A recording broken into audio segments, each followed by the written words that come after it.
সাফ অনূর্ধ্ব-20 চ্যাম্পিয়নশিপে নজর কেড়েছেন রোনান সুলিভান। ফিলাডেলফিয়া ইউনিয়ন একাডেমির এই বাংলাদেশি বংশোদ্ভূত ফুটবলার পুরো টুর্নামেন্ট জুড়েই ছিলেন উজ্জ্বল। তার পারফরমেন্সে মুগ্ধ জাতীয় দলের অধিনায়ক জামাল ভুঁইয়া। 4 ম্যাচে করেছেন 2 গোল, সঙ্গে 1 অ্যাসিস্ট। তবে ফাইনালে ভারতের বিপক্ষে টাই ব্রেকারে পানেনকাকিকে গোল করে দলকে শিরোপা এনে দিয়ে হয়ে ওঠেন নায়ক। রোনানের এমন পারফরমেন্স আশাবাদী করছে জামাল ভুঁইয়াকেও। যে পারফরমেন্স করছে, আমি মনে হয় he should be called up for the next camp. জুনে ফিফা প্রীতি ম্যাচে সান মেরিনোর বিপক্ষে লড়বে বাংলাদেশ।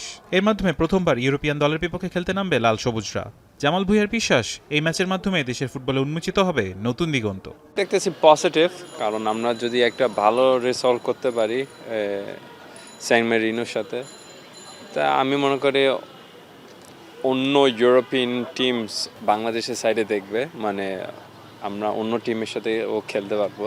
বড় বড় টিম ওরা তো সবসময় এরকম খেলে। আপনি যদি দেখেন আর্জেন্টিনা লাস্ট টাইম ওরা একটা আফ্রিকান টিমের সাথে খেলছে, তারপরে নেক্সট টাইম মেবি একটা ইউরোপিয়ান কান্ট্রির সাথে খেলছে। তো আমরা সেম করতে চাই, আর আমি মনে করি এটা দেশের জন্য ভালো। তবে জামাল ভুঁইয়ার চোখে দেশের ফুটবলে অফুরান সম্ভাবনার হাতছানিতে বড় বাধা কোচ হ্যাভিয়ার ক্যাব্রেরা। আশা করছেন শীঘ্রই পরিবর্তন আসবে কোচিং প্যানেলে। পটেনশিয়াল ফুলফিল করতে পারে, আমি মনে করি এরকম একটা কোচ দরকার।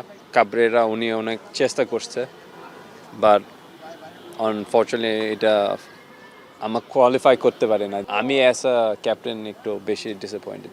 নতুন প্রতিভার উত্থান আর আন্তর্জাতিক মঞ্চে নতুন চ্যালেঞ্জ, সব মিলিয়ে পরিবর্তনের পথে বাংলাদেশ ফুটবল। এখন সেই সম্ভাবনা কতটুকু বাস্তবে রূপ নেয় সে অপেক্ষায় ফুটবল প্রেমীরা। ফারহান ইহসান, এখন, ঢাকা।